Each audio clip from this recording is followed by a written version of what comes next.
Olá pessoal, equilíbrio químico. Nesta aula veremos a diferenciação entre equilíbrio estático e equilíbrio dinâmico e a sua relação, a relação deste com o equilíbrio químico. O equilíbrio estático. Na física clássica, define-se equilíbrio estático como o arranjo de forças atuantes sobre determinado corpo em repouso, de modo que a resultante dessas forças tenha módulo igual a zero.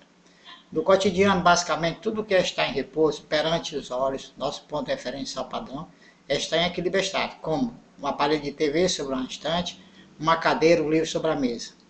Então está aqui uma figura onde o camarada está em equilíbrio, significa que a restante é nula. O que nós chamamos de equilíbrio dinâmico? Equilíbrio dinâmico se obtém num sistema aberto no qual é mantida uma constante troca de matéria ou de energia e onde uma determinada atividade é neutralizada por uma atividade oposta. Por exemplo, na osmose, um fenômeno físico que envolve a passagem de fluidos, a água desloca para um outro lado da barreira, de modo a equilibrar a concentração hídrica de ambos os lados da barreira, de forma a que, no final, não existe qualquer alteração mensurável no sistema. Então, aqui no equilíbrio osmótico, você tem um fluxo osmótico num sentido e no outro, quando está em equilíbrio, os fluxos osmóticos são iguais. E o equilíbrio químico? É um equilíbrio dinâmico existente numa reação química em que se observa as velocidades direta e inversa iguais. Equilíbrio químico é o nome dado ao ramo da físico-química que estuda toda e qualquer reação reversível, na qual existem duas reações possíveis, uma direta em que os reagentes transformam-se em produtos e uma inversa em que os produtos transformam-se em reagentes. Essas reações apresentam a mesma velocidade. Então no gráfico aqui você vê o seguinte, as concentrações no eixo Y, no eixo X está o tempo. Então existe aqui as concentrações de reagente caindo, a concentração de produto subindo. Vai chegar um ponto que vai ter um tempo de equilíbrio, onde as velocidades estão iguais, onde você tem na realidade velocidade direta e velocidade inversa com a mesma velocidade, você tem equilíbrio químico. Representação de equilíbrio químico. O equilíbrio químico é representado por duas setas na mesma direção em sentido oposto numa reação química. Aqui, duas setas na mesma direção em sentidos opostos. A classificação dos equilíbrios químicos. Equilíbrios são de dois tipos, equilíbrio homogêneo e equilíbrio heterogêneo.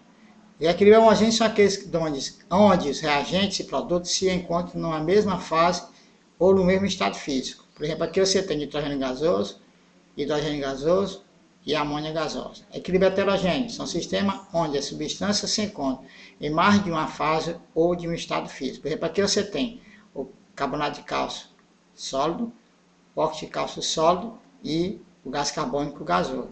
No equilíbrio heterogêneo, as concentrações de sólidos e líquidos é igual a 1. Nunca esquecer. A modificação do equilíbrio, o famoso princípio de Chatelier. Como é que eu modifico o equilíbrio? Ou seja, como é que o equilíbrio vai deslocar para a direita ou para a esquerda?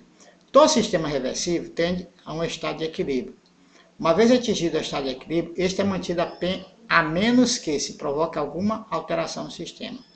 Quando se provoca alteração no sistema em equilíbrio, este reage no sentido de anular o efeito dessa alteração. Dessa forma, o sistema tende a retornar a um novo estado de equilíbrio. Vamos ver os fatores que alteram o equilíbrio químico. Aumento da concentração. Então, aumento da concentração. Se eu aumento a concentração do reagente, o equilíbrio se desloca para a direita, supondo que eu tenha reagente à esquerda e produto à direita. Se eu aumento a concentração do produto, o equilíbrio se desloca para a esquerda, ou seja, para os reagentes.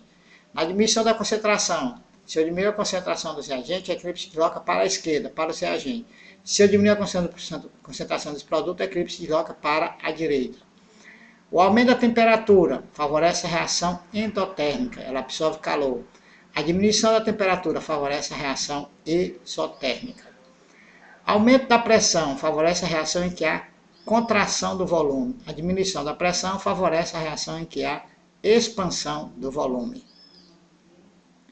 As constantes de equilíbrio em termos de concentração. Constante de equilíbrio em termos de concentração, chamada Kc. A constante de equilíbrio, você observa nessa reação, que você tem uma reação genérica Ka mais Bb, velocidade 1, sentido direto, Cc mais Dd, onde tem a velocidade sentido inverso. As velocidades são dadas pela lei de velocidade, K1, concentração de A elevado a A, concentração de B elevado a B. E V2, K2, concentração de C elevado a C, concentração de D elevado a D. No equilíbrio, V1 é igual a V2. Então, K1, concentração de A elevado a A vezes concentração de B elevado a B, igual a K2, concentração de C elevado a C e concentração de D elevado a D. Se eu faço K1 sobre K2, eu vou ter produto sobre reagente. A concentração dos produtos sobre a concentração do reagente. K1 sobre K2 é chamada de Kc. Então, a concentração a constante em termos de concentração é dada pela concentração de C elevado a C, concentração de D elevado a D sobre a concentração de A elevado a B e a concentração de A elevado a A e de B elevado a B. Isso aqui é que a gente chama de concentração em termos de concentração. Observe que são produtos, concentração dos produtos ou concentração dos reagentes. Kc, constante de equilíbrio em termos de concentrações, que são chamadas de concentrações molares. Para a gente falar em termos de constante de equilíbrio em termos de pressão, a gente tem que falar da lei de Dalton, ou pressão parcial. Quando a gente pega um sistema onde tem gás, você tem a somatória de todas as pressões dos gases do sistema, onde a pressão de um gás A, por exemplo, é dada pela fração molar do gás A, vem a pressão total. Tá certo? Ou, utilizando a equação de Clapeyron, PV é igual a NT/RT. Tá certo? O que eu tenho aqui? A fração molar é o número de, assim, a quantidade de matéria de A sobre a quantidade de matéria total. Então, a gente sabe que a pressão parcial ela é exatamente a pressão do gás no sistema como um todo. O gás é. Vamos ver a constante de equilíbrio em termos de pressão, Kp.